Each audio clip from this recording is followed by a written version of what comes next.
Hello, everybody. Let's start our webinar. Welcome. And we are very happy to have you here today. My name is Eugene Steinberg. I'm head of search and NLP practice at Grid Dynamics. We are having the webinar today, which is called Talk to Your Data. Can artificial intelligence unlock business intelligence for your team? Let me start by saying a few words about our topic today. Today we'll talk about the power of the natural language processing and emerging digital application and digital assistant applications, which can give users, business users, employees, to the power to literally talk to your data, literally access the company information in a conversational way. All this to be able to make better decisions, both on a work day and strategic decisions. When we think about that, think about Tony Stark talking to Jarvis in his design lab. And Jarvis helped him to find, summarize, slice and dice the data which Tony needs to support his creativity. And when we map from this wide vision to the current reality, the modern enterprises generate, store, process, disseminate mountains and mountains of data. It's both long-term knowledge, such as policies, contracts, technical specifications, design descriptions, manuals, best practices, all that kind of jazz. And operational data, like financial information, like supply and demand figures, production reports. And then enterprises spend tons of money trying to consolidate all this data, trying to make sense of this data, and finally try to deliver this data at the right time to right people in the right situation. And still this last mile delivery of right data to right people to the right time is challenging. And today we are going to talk about that. We will talk about the biggest question, can the modern conversational artificial intelligence systems approach this bold vision of Tony Stark working with Jarvis? And we have our esteemed panel today to discuss this question. And I'd like to introduce our panelists. We'll start with Victoria Lifshitz. Make a wave, Victoria. So she's a founder and SVP of Customer Success at Grid Dynamics. Victoria, please say a few words and introduce yourself. Sure, Eugene. Thank you for having me here today. I'm, as you said, founded Grid Dynamics in 2006. My goodness, long time ago, with a focus on emerging technologies and how emerging technologies bring innovation to businesses. And artificial intelligence, natural language processing, increasingly conversational systems has been a very big part of that innovation. We've been running a practice related to natural language processing, natural language understanding, and conversational systems for really better part of that entire journey, but especially in the last 5 years. Thank you. And maybe worth mentioning that we approach this from the engineering and system integrator perspective. I know we're going to have other people on the panel today who look at it from the product development perspective or technology development perspective and application development. Our company comes at it as a series of expertise and skills and blueprints to develop custom conversational systems using the best platforms, technologies, products, and APIs that industry has to offer. Thanks. Right. Thank you, Victoria. The next panelist on our panel today is Igor Yablokov. So Igor represents, he's a CEO of Prion. And Prion is exactly the kind of a platforms which Victoria was talking about, which enables those kind of experiences. And Igor, please introduce yourself. Yeah, hi there. So Prion, as a point of trivia, was actually the code name of the speech engine that became Alexa. Our last venture ended up being Amazon's first ever AI-related acquisition and birthed the Amazon Echo and similar things that haunt everybody's kitchen. Knowing that experience is really friendly to manage our households, we started thinking, why is this not all over the enterprise? And so we started addressing some of those problems in terms of the first mile, which is the content problem. How do you harmonize things coming from applications, from open sources, proprietary data, unstructured data, semi-structured data, structured data, fuse it all together. But then on the other side, also solve the last mile problem, which is how do you create conversational system or even a natural language system so that you can leverage all of the information that your enterprise has. That's what we've been working on at Prion. Very nice. Thank you, Igor. Thank you for introduction. And the next speaker for us will be Mohamed Elgeish. Mohamed is Director of Artificial Intelligence at Cisco, and he is leading the creation of NLP platforms there and conversational platforms. So if you can say a few words about yourself, we are all ears. Thank you, Eugene. Thanks for having me on the panel. Yeah, as you said, at Cisco, we're dealing with a lot of data in different conversational contexts. Right now, I'm focused on the contact center solution. So when you call a brand for an issue or you have a question, imagine the amount of activities that happen when you just like lift up the phone and call. And this conversation is extremely important to us. So we have AI helping the agents provide the best experience they could. So augmenting the agents with AI, we call them super agents, and AI is your sidekick. So it's really in the same kind of superpowers, theme that you mentioned earlier. And we really like this idea of augmented intelligence, right? Unlocking a lot of value that's stored maybe in like isolated fragmenting systems and bringing that into the call, right? That could also happen at a prior entry point, which is the self-serve or IVR system that asks you like what you'd like to perform, in terms of like questions or activities or tasks that you want to have on the phone, and this happens automatically. So it actually contains that and maybe reduces the pressure on the contact center agents for the mundane tasks that AI can help with. I came to Cisco via the acquisition of Voicea. Voicea was a company we started to have AI in meetings. So you can actually unlock knowledge. We call it turn talk into action.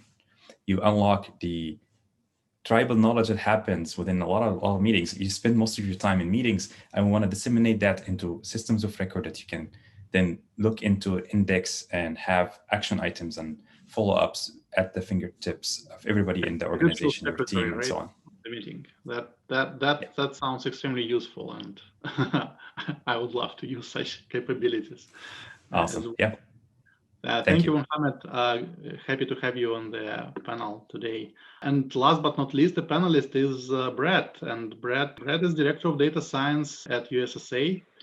And Brad is responsible for actually bringing it all together and driving the actual value for the enterprise using all those horizontal platforms, solutions, like consulting companies. And Brad, why don't you introduce yourself? We are so happy to have you on a panel today. Sure. Thanks, Eugene. Happy to be here. Yeah, Brad Dodrell, everyone. I'm lead data science for fraud and central operations at USAA. We build and deploy solutions for the fraud, authentication, proofing, and disputes domains. Prior to this role, I was a data scientist, so building the solutions, not having to lead them, and also kind of focused some on the cybersecurity portfolio. I've had stints at Morgan Stanley, Wells Fargo, and Citi, and also spent 5 years in academia, looking into NLP and consumer choice and fraud and misreporting, specifically in the areas of mutual funds and hedge funds.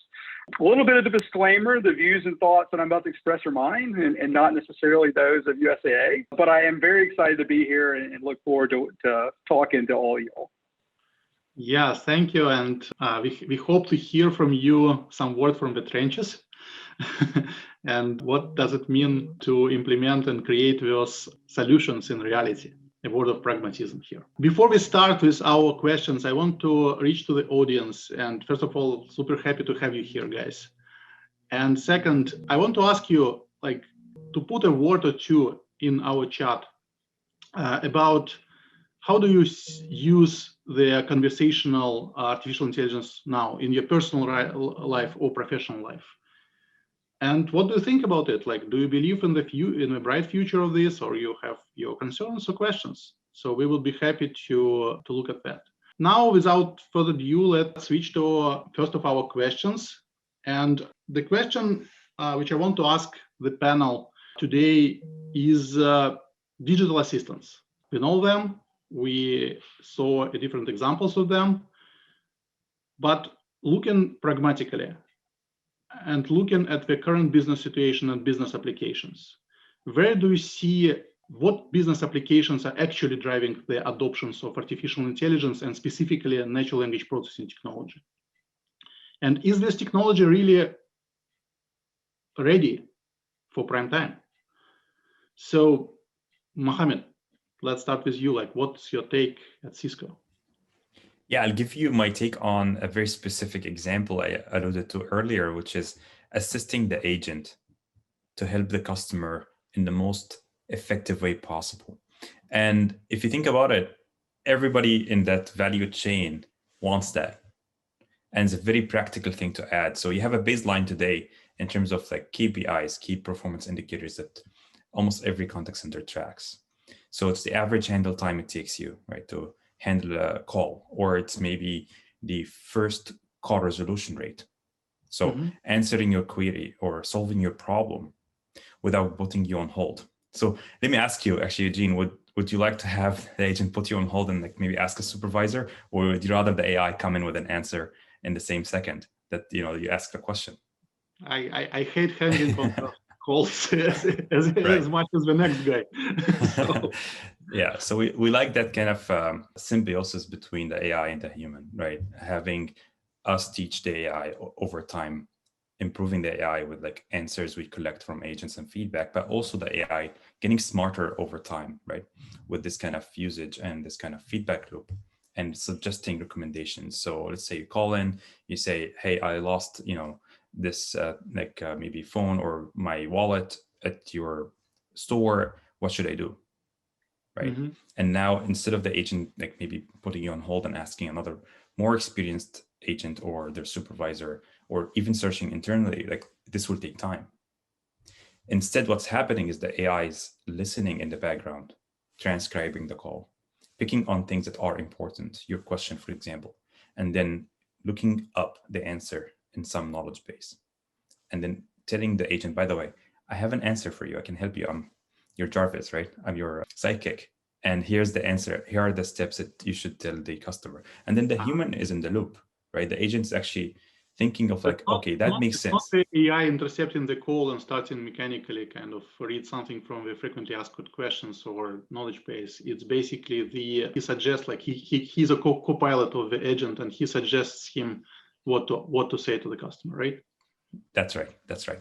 And then, some of these questions are so easy for the AI to actually give a great answer for, and you might want to put that in the IVR in the beginning of the call. And if the AI can answer it, great. Now the agent can actually ask the agent can actually get asked a much harder question, right? And I think, in my opinion, that's more satisfying. Like if you help somebody with something harder, you feel like you help them significantly. That makes sense. Make a lot of sense, and I really hope that this kind of technology will become mainstream and cut my time hanging on all these calls and make interaction with the helping agents much more smoother. Thank you very much, Mohammed, for this answer. Brad, from your standpoint, I know that you're coming from a financial industry, insurance, that kind of things. Probably you're doing a lot of fraud detection. What is your team working on when it pragmatically touches the natural language processing and knowledge management and all that kind of things? Yeah, so I think when I think of like applications and things that we're working on, I think they generally fall in two categories, right? You have the kind of the customer facing products, and then you also have back office. I think Mohammed really covered in general a lot of the customer facing type applications of AI and NLP. I mean, call intent, routing, those are very important. One that's very passionate to me is the back office piece of it, right? It maybe not doesn't get necessarily all the visibility of a customer-facing one, but it's just equally as important. And to me, it potentially could be more generalizable to more industries, and not necessarily just product-facing companies. But on the back office side, I mean, if you think about like ML ops and IT operations and maintenance, I mean, chatbots, MLP could be huge to really ease some of the burden and manual steps involved in doing that. I mean, I am in fraud and we work in an adversarial environment. And so things change, right? I mean, we put a model in and then that's the best that model is going to perform. And as soon as we put that in, the thing that we're modeling is going to change his or her tactics, right? So we see major degradation in our products over time, right? And then it's a manual steps to remediate that. So having NLP, chatbots, digital assistants to help either trigger a retrain, or if you have an automated pipeline, moving that model forward in production without taking as much of the manual steps is huge. I mean, I think one other just quick example from a back office standpoint is something just, as simple as HR, right? Getting a voice of your employees, right? Understanding their sentiment and intent over time. There's huge opportunities for NLP and kind of digital assistance in our space. I think also, Eugene, you kind of mentioned earlier, is it available per prime time? I would say yes.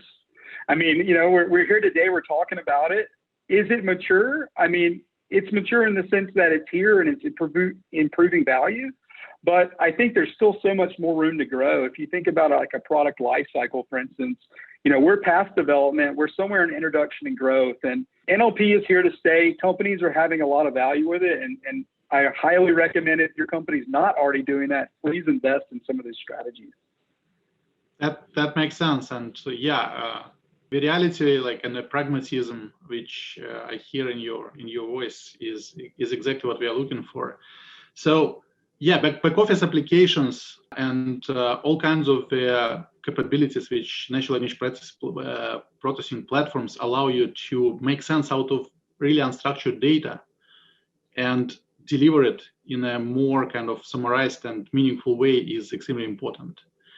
And probably this is a good way to turn to Igor, who is responsible for this kind of platforms creation and development. And the question which I would ask you, you probably, as a horizontal platform, work across a variety of verticals, variety of different customer profiles. Where do you really see the most traction these days? What is already kind of working pragmatically, delivering business value to the customers? Yeah, so great question, right? Because as you said, if you have a horizontal NLP platform, what can you do with it? Almost anything, right? Because imagine this, what could you do with a human being who can read and write? Well, guess what? Human beings that can read and write perform every function you can think of in a modern enterprise. Now, what can you do with an AI that can read not one book a weekend, but 10,000 books a weekend, or not just books, but review all transcripts, and not just transcripts but all these documents, but not just documents, but all of the web content related to different issues, right? Tickets and things of that sort. So 5 major clusters of use cases. I think the team here already covered lots of great ones in terms of internal help desk and external contact centers, lots of process automation, lots of knowledge sharing, and lots of deep search. But specifically, we recently announced a use case that Georgia Pacific was driving where they had us absorb a whole mess of safety related information for their supervisors as they go and do plant inspections. And so they can just talk to this thing, type through natural language as well, and immediately get policies and procedures and things of that sort as they're tending to various equipment. We've seen financial services trying to find all sorts of mentions of at regulator sites of complaints. We've seen procurement teams ingest RFPs and RFIs, especially the winning ones, so they can construct better bids in order to win. We've seen government affairs groups. So really the sky is the limit, right? If you can ingest PDF files and Word files and PowerPoints and emails and the like, it really lends itself to a myriad of different activities, which is why we're really excited to see all of the varied and creative uses. Thank you, Igor. And it looks like the secret sauce in this case is not only to find relevant documents by something which you type, but also be able to really kind of point to the right piece of content to the right paragraph, to the right words. Exactly. That's right. The exact answer, right? So these style of technologies lend themselves to retrieval and clustering, right? So how do you find the needle in the haystack or find the bale of hay in the haystack? That is useful in a myriad of different scenarios. That makes a lot of sense. Victoria, let me direct the same question to you as a consulting company and head of our customer success. You talk to all kinds of pretty well positioned major companies, major executives, and where do you see them thinking about the biggest opportunities in this space? Well, I kind of think about 3 levels of value. Level 1 being essentially self-service access to information, the kinds of things that Igor had talked about, where for the wide variety of contexts, people can ask questions that can be answered with facts and data in the intelligent sort of way. And then the next level up is this augmented intelligence, something that both Brad and Mohammed alluded to, where humans' creativity is really enhanced in a collaborative relationship between basically man and a machine. And then there is a third one, which I think we're just starting to stretch the surface, and which is automation of daily tasks using voice commands and same sort of interactions, where I absolutely envision on a daily business basis people saying, oh, I'd like to take a vacation, next week. Please go ahead and submit my expense report. Yeah, let's go and deploy that code in production. Tell me how many test cases we ran so far. Yeah, that looks good enough. Let's go push it, right? So this interaction that now allows me to not only get access to information, but also initiate a variety of different actions, if you will. And then it's a very iterative process. That to me is sort of I don't know if that's the ultimate, but sort of the third level of value. I think collectively, we're just starting to come to the point where that's possible in some narrow set of well-defined scenarios. But as the progress continues to roll on, as it always does, I think that's the next frontier. We saw a lot of situations then people struggle to deal with a lot of systems to perform their daily knowledge, and it would be really great to be able to just have one common channel, which is a natural language, to all this possible. Let me switch in this case to the question to Igor. Igor, horizontal NLP platform. Natural language processing has been around for decades, right? People try to make sense out of text for many generations of different technologies. And you are these days providing a new generation horizontal NLP platform for dealing with unstructured text and turning unstructured data into knowledge. So we have a lot of different technologies in this space historically, but why it is so hard to do, and how Prion is approaching this, how Prion is solving this problem? Yeah, well, it's easy to choke an AI, right? If you just put a special character in a PDF file and it blows up. So early days of that, but it's hyper automation. Hyper automation will allow it to scale and dynamically change itself to the different conditions of the content that it's ingesting, and we're focused on that. In the same way that in the past, look, you had to route to the appropriate acoustic and language model if you had a different language and speech recognition. Well, what did teams like ours do in the past? Well, we've figured out an automatic way to route these things, and then people started speaking Spanglish, right? Pieces of English, pieces of Spanish simultaneously during the same audio file. Well, we had to figure out how to do that automatically. We had to figure out how to correct for audio defects in the past. So we had to change to dynamic acoustic environments, right? Certainly the acoustic environment of you asking for something in a coffee shop is different than you at an airport, is different than you in the subway as well.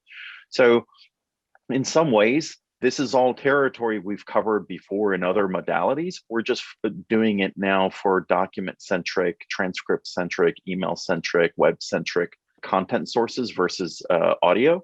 And that's the path that we're on with our discoveries. Thank you. Yeah, that makes a lot of sense in a historical perspective. And indeed, to some extent, what we are doing these days is that we are automating everything which previously was depending on humans in the loop. And modern natural language processing models are very good in ingesting that knowledge and making sense out of this unstructured data. Let me switch to Brad. So you started to talk a little bit about your experience with back office applications. And you spoke about some perspectives and achievements in this space, but can you tell a little bit more about the challenges and achievements which you and your teams had in this space? How hard was it to achieve the good results? What was the main obstacle? What people embarking on those kind of projects have to be aware of? Sure. So I like to focus on the things that I call the pain points of ML, PAIN, right? It's the people, the appetite, the infrastructure, and the need. And they're all, they're not mutually exclusive, right? You really need answers to all four of those if you want to be successful in kind of rolling out these type of solutions, right? If you're developing them internally, right, you have to have the people, right? You have to be able to have the skill sets necessary to create those type of solutions. The programming skills, the statistical skills, even the social and soft skills to get over some of the political hurdles and the selling, really getting people to buy in on these type of solutions. On the appetite, that's really aimed at your senior leadership. Okay, so these projects are very resource and capital intensive, right? They take time to implement. Yes, they save time on the back end, right? But there's a lot of fixed costs to move in this direction, right? So you have to have, support from maybe your senior leadership. And depending on the industry you're in, there could be a lot of compliance and regulatory hurdles that you also need to overcome. And so having a little bit of a shield from those external pressures can make these journeys a lot more successful.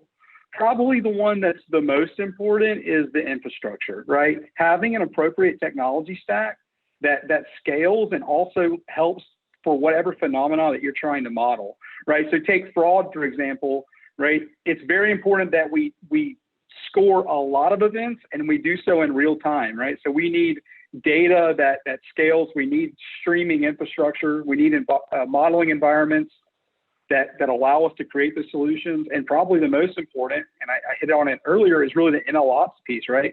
It's important to get those solutions in, but you also have to monitor them and make sure they're compliant. And the last is probably the need. And here I'm talking about the whole Pareto rule, right? If you can get 80% of the lift without doing one of these solutions, don't do it, right? There is a lot of challenge in moving in this direction. But when you can't and you have to have some of those solutions, you need to make sure it's the right use case.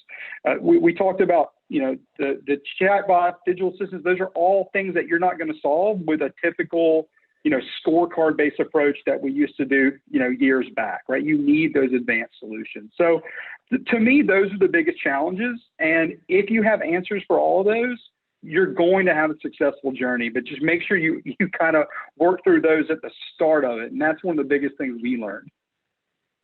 Got it. So use the right tool for the right tasks, right?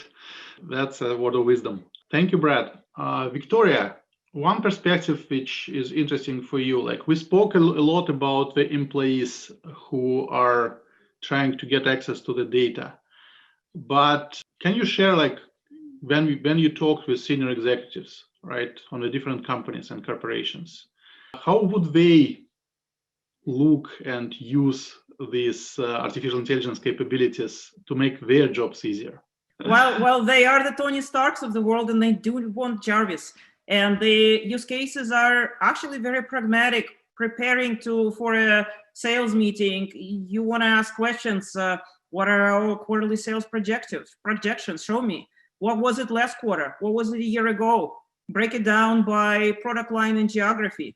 Tell me again, what is our market share for that particular slice of my sales data, right? We have all that. They have all that.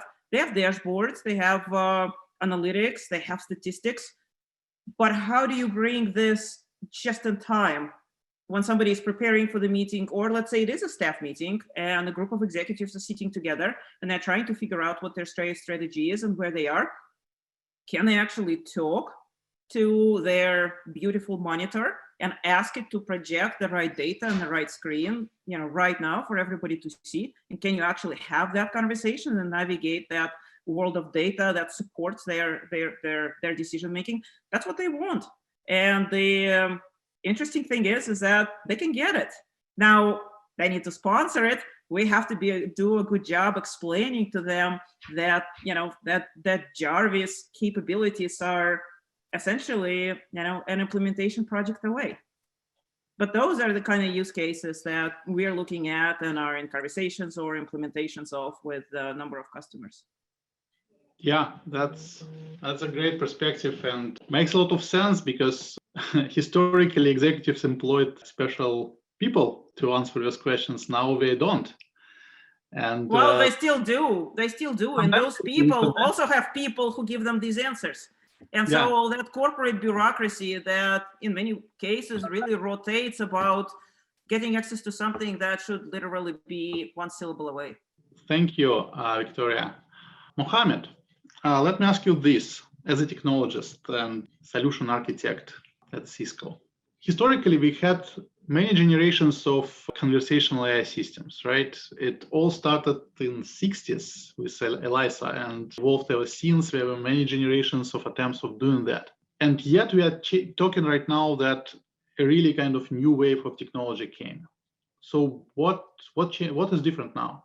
It's a good question. I'm actually inspired by your background. So I see the lamp, right? And if you go to somebody in the beginning of the electrical industry taking off, right? And you say to them like, hey, let's go and build a factory for lamps. You'll be like, hold on, what's the market like? What's the infrastructure? Like, I just see the rich and the wealthy, have these lights, but I don't think that, this is not happening as fast as it should be. And that's really what's happening. Like maybe we're just in the beginning of these like fragmented markets or fragmented infrastructure pieces where you still have, as Igor said, and, we alluded to before, there are a lot of things that need to change, need to like be built around that ecosystem. So you get three ingredients and you look at like how we're moving towards like, increasing the trajectory and the speed of or acceleration rate for these three ingredients. Data, so digitalization of records, you see this like moving at speeds we do not even comprehend today, right? Especially with social media, with any interaction you have online, and with the lockdown, there's a lot more data than ever before. So we're moving very fast in digitizing everything we do. And then you get compute power. Your phone now has more power than computers that took us to the moon. I know a lot of people like, say this like in passing, but let's just like sink in for a while and like, look how many phones are there. So it's not just compute in the terms of like the vertical expansion of each unit, each, a chip, but it's also how much of that is available today. And you can go on a public cloud, for example, and get a lot of compute power very fast. And then the second and the first ones are really the, two things that need to be linked together. And that linkage is research and human capital. The algorithms, the ways we can actually make sense of the data and the ways we can use the compute efficiently. And then if you can grow all these ingredients together and like move very fast in building the grid, right? So that electrical grid is what enabled a lot of people to do innovation in terms of like electric devices and electric appliances that we have today and enjoy and take for granted. But the reality is it wasn't that easy to get into that mindset and into that stage without having the infrastructure that is required to have all of these things done very fast and very efficiently.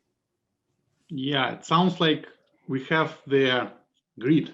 Now we need to build more and more applications so that people start to really use it and start to get really used to it. And this mind shift will happen like it happened before with web, with internet, with mobile. That's very interesting perspective, Mohammed. Thank you. Igor, so getting back to the ways how you build this kind of solutions, right?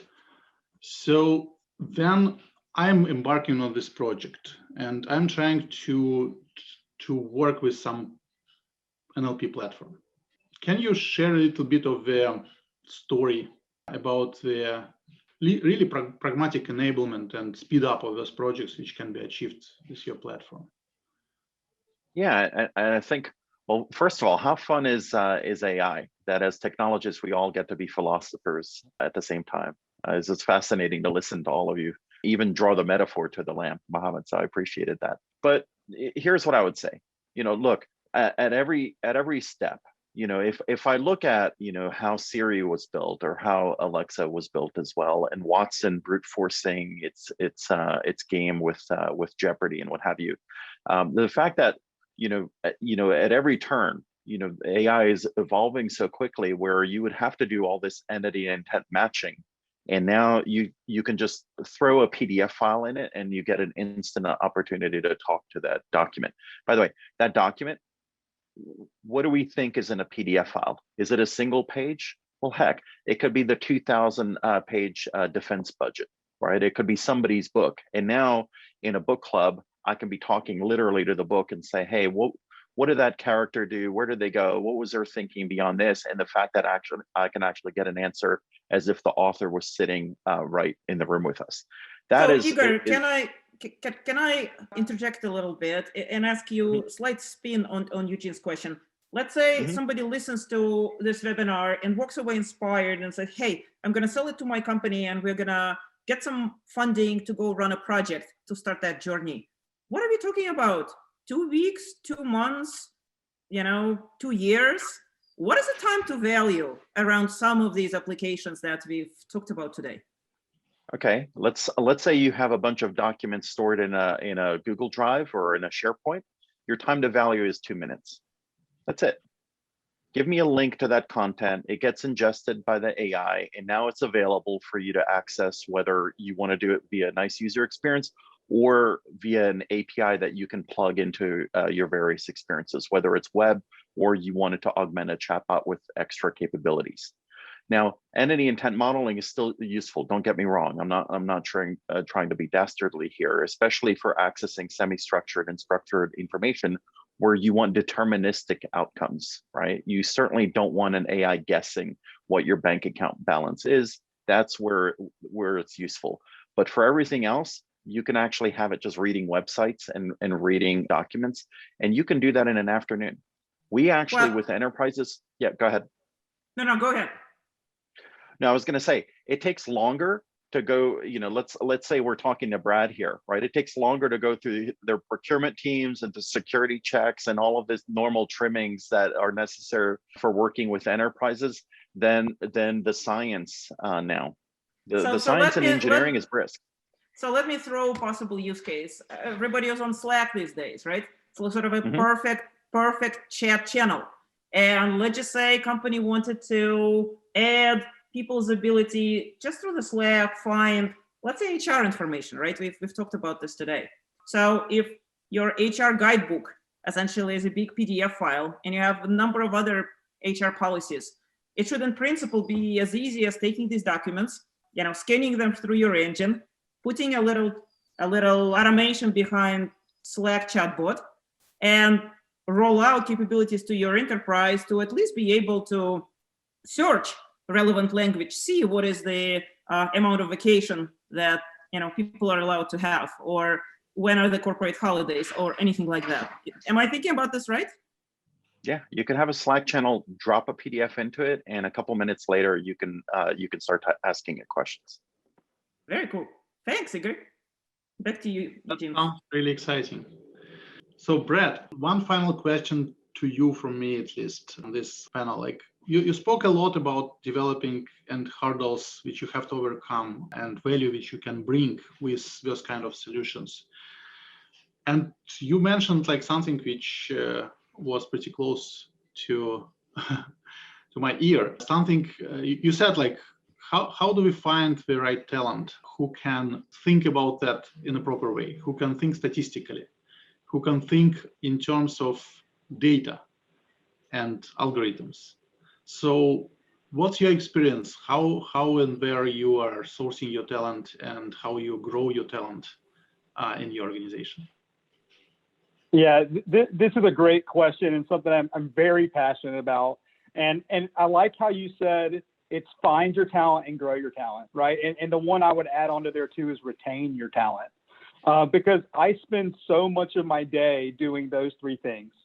right? Acquiring, developing, and retaining talent. And newsflash, we all know this, right? And for the audience, in this space, the talent that we're looking for is in such demand that you're going to have the problems finding them, developing, and retaining them. It is quite the challenge. On the kind of acquiring or finding the talent, I would recommend starting early. You know, if you're in a big corporation, you know, you have intern programs and things like that. If you're a smaller company, you know, get these people right out of school, right? They'll be a little bit more loyal to you than, you know, as they're just coming out and you're kind of their first opportunity. Put them on the right type of projects, allow them to have a lot of visibility, and shield them from some of those pressures, like I mentioned earlier.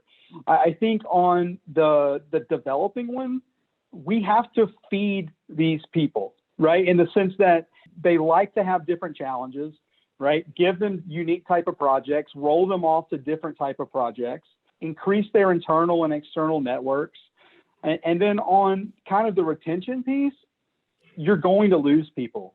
It's just the name of the game, right? You're going to have to adapt with the times. I think COVID has been a very nice, like, kind of social experiment because all these companies are moving remote, right? So if you're in a company that doesn't allow remote opportunities for your data scientists and AI engineers, then you're going to lose them, right? So you have to be flexible with kind of what's going on. You have to compensate.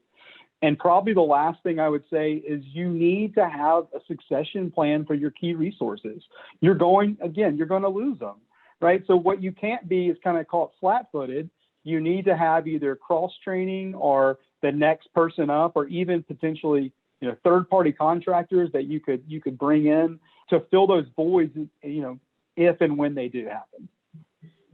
Yeah, makes a lot of sense, and the obtaining and retaining the right talent is a major concern of every leader in the data science, and this talent is rare, and I hear you.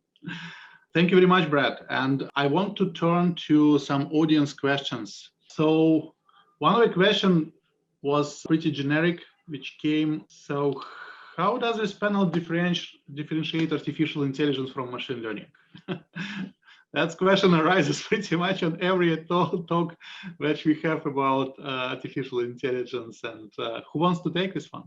Mohammed? I can take it because I answered it actually yesterday. So let me give you my, memory of like my answer, which is really, it depends on who you talk to.